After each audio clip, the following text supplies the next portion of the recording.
My name is Gwen Olson, and I am the author of Confessions of an RX Drug Pusher. I'm a 15-year veteran of the pharmaceutical industry, and I left in the year 2000. And what I would like to do today is I would like to dispel the myth that the pharmaceutical industry is in the business of health and healing. Because in fact, what the pharmaceutical industry is in the business of doing is disease maintenance and symptoms management. They are not in the business to cure cancer, to cure Alzheimer's, to cure heart disease, because if they were, they would be in the business of putting themselves out of business, and that in fact doesn't make sense. I don't want people thinking that I am a conspiracy theorist, because in fact there is no theory behind what I'm telling you. It's all provable. And what I'm saying is provable is that the pharmaceutical industry doesn't want to cure people. You need to understand, specifically when we're talking about psychiatric drugs in particular, that these are drugs that encourage people to remain customers of the pharmaceutical industry. In fact, you will be told if you're given a drug such as an anxiolytic or an antidepressant or an antipsychotic drug that you may be on the drug for the rest of your life. And very frequently people find that they are on the drugs for a very long period of time, if not permanently, because they're almost impossible to get off of. Some of them can have very serious withdrawal symptoms, and most of them can have extremely serious withdrawal symptoms if they're stopped cold turkey, but some people even experience withdrawal symptoms when they try to titrate or they try to eliminate the drug little by little, day after day.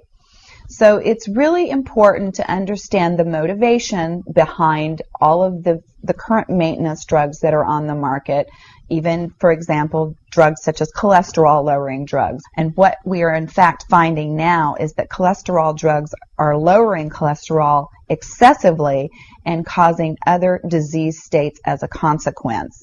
So you need to be careful about trying to take drugs in order to remain healthy, because you're never going to have anyone come to you and tell you that the drugs are always tried against a placebo in clinical trials. What a placebo is a sugar pill. And in fact, many drugs are not found to be much more efficacious than the sugar pill.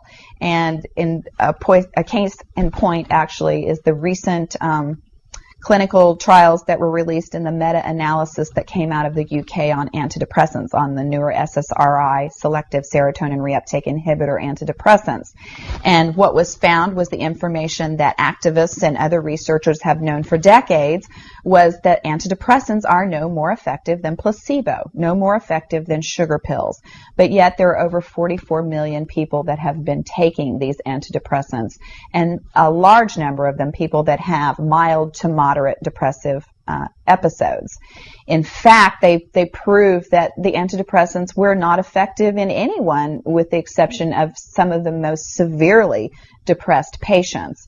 And I can tell you from personal experience that there are a number of things that depressed patients can do to improve their mental status aside from drugs that are quite effective, and in fact more effective than placebo.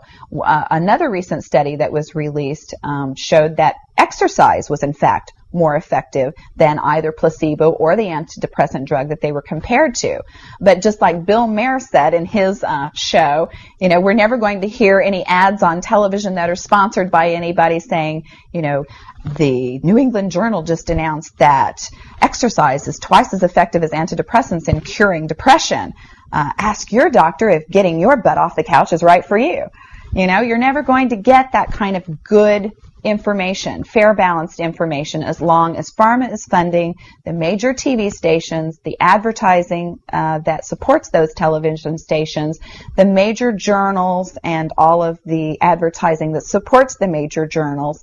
You just have to be commonsensical people and understand that the pharmaceutical industry makes 5 to 6 times the amount of money as any of the other Fortune 500 companies in the United States of America. They are not going to easily or readily give up that income. And we are, in fact, considered a human commodity. Our loved ones, our children, our elderly are considered cash cows that are preyed upon by pharmaceutical reps such as myself, who are encouraged to go in and build market shares without thinking about the consequences to patients, without knowing the misinformation that they are distributing, without being aware that the clinical data has been contrived, or that the patient populations have been cherry-picked, or that the side effects have been minimized and reported in such a manner that it doesn't present the information correctly. I spent 15 years in this industry. I was one of the best, but I'm here to tell you that the industry has run amok, that we are at a severe crossroads in this nation, and that we have got to take our power back, and we have got to start making the pharmaceutical industry accountable for their actions and for the defective products that they're putting on the market. It won't be long before every American is affected by this disaster, and we need to be aware of what the differences are between diseases, between disorders, and between syndromes. Because if it doesn't have to be scientifically proven, if there are no tests, if there are no blood tests, CAT scans, urine tests, MRIs, if there is nothing to document that you have a disease, then you in fact do not have a disease, you have a disorder, and it has been given and has been diagnosed pretentiously, and you need to get yourself educated and understand that there are options, and those options are much more effective than drugs. You need to look into the nutritional aspects of your diet and your lifestyle aspects. Are you exercising? Are you taking care of yourself in the ways that you need to be proactive about your health? Because once you start down the road of taking one prescription drug on top of the other, you will be a lifelong customer for the pharmaceutical industry, and your choices will be truncated. So I would like to ask you to please self-educate, be proactive, and share the information with others. The next victim could be someone that you love. Thank you.